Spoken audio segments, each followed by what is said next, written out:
Hi everyone, so good to see you. Welcome to KREM 2 News at Noon. I'm Laura Papetti, and we begin with weather because it is certainly on everyone's mind. The consistent high heat, and now there's very dry, dangerous conditions. Thomas Patrick is standing by with a look at what we can expect. Yeah, lots to cover out here, Laura, from our outdoor weather center. It absolutely is quite hazy. You almost want to call it smoky as well. It definitely looks a lot worse from our visible satellite imagery from above our heads, but you can even tell. Usually Mount Spokane kind of sticks out behind the clock tower here on our tower camera, but what we're seeing here is that the airport is reporting this mostly cloudy simply because it is finding that quite thick layer of wildfire smoke and haze overhead. Otherwise, the sun is definitely cutting through it. And you're noticing that our temperatures are soaring big time. 93 degrees is the second hottest noon hour we've had so far this week. No hundreds on the map this time, but very close once again in Pomeroy at 99 currently. But this morning we noticed that our air quality had deteriorated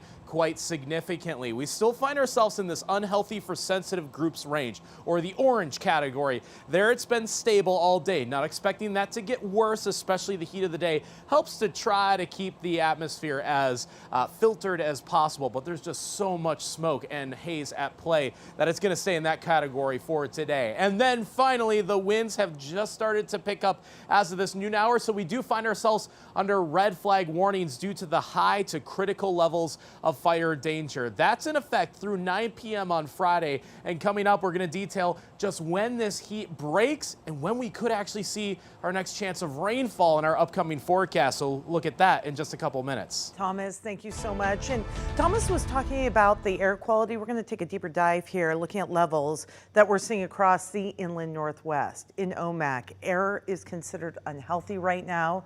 And heading to North Idaho and Bonners Ferry, they are seeing unhealthy air quality levels as well. Finally, Sandpoint air quality levels remaining at unhealthy, and we are tracking that as we continue throughout the day and into the weekend. Now, you may be wondering what each level of the air quality index means.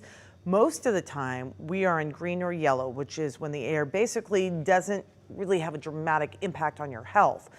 Orange is unhealthy for sensitive groups. The red category means the air can have negative health effects for most people.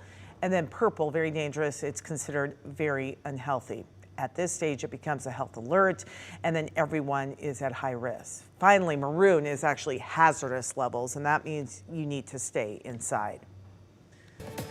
Again, talking about entering that final stretch of this heat wave hitting our region, but it was still very hot today so far and continues to be so. The city of Spokane has several cooling centers open for everyone to use. Spokane libraries are opening up to help people cool off.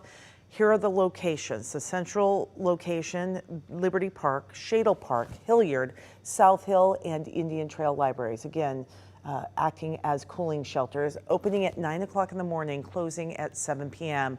when things hopefully begin to cool down. There's also more support available at the Trent Resource Shelter. And if you need a ride, Spokane Transit is offering free fares if you are heading to a cooling shelter.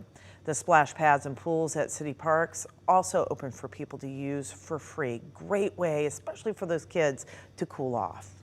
Now, we don't normally see this many days of 100-degree temperatures in a row here in the inland Northwest. KREM 2's Nicole Hernandez explaining why this prolonged heat wave is more dangerous.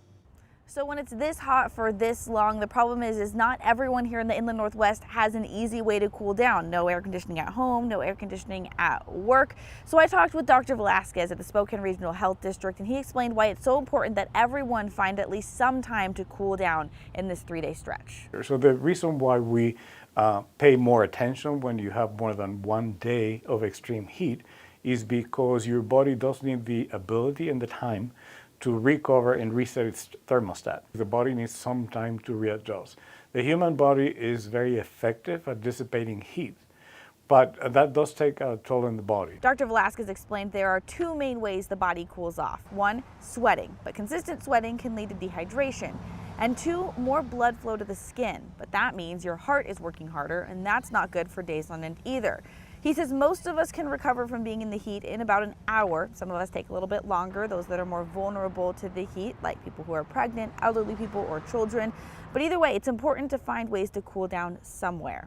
Gonzaga has an interactive cooling resource map online. You can text the word map to 509-448-2000 and we'll send you a link to that on your phone. But I actually have a printed out copy of that map right here. You can see how many spots around Spokane and Spokane Valley are plotted for places that are available for people to cool down. You've got little snowflakes that indicate places with air conditioning you can go in for public access. Also, the trees mean parks with more shade, and then there's places with spigots, which are the splash pads around town. So plenty of ways and places to cool off. Make sure you're finding that way to do that, but also making sure your friends and your family and your neighbors are doing the same thing so everyone's safe as we head into this last day of extreme heat. In Spokane, Nicole Hernandez, KREM 2 News.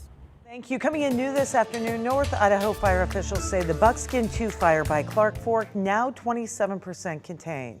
We're going to take a moment here and look at a map. The fire is currently burning 242 acres with high winds in the forecast. Fire crews today will work on maintaining the current fire lines, trying to hold those steady. They'll also keep a watch out for new fire spots as well. But despite the heat and wind, fire officials expect to see little to no growth in that fire today. So good news there. All right, firefighters are still on the lookout for hot spots. This is in Athol, Idaho. This after a wildfire burned more than 60 acres on Tuesday. All evacuations have been lifted, but officials say it's still considered an active scene. Timberlake Fire saying flames came as close as 15 feet from homes in Athol, but only one shed and one RV were lost. In just 4 hours, firefighters were able to get that fire under control. Idaho Department of Lands did request those resources for the air support and were pulled from that fire due to the threat of the life and structures.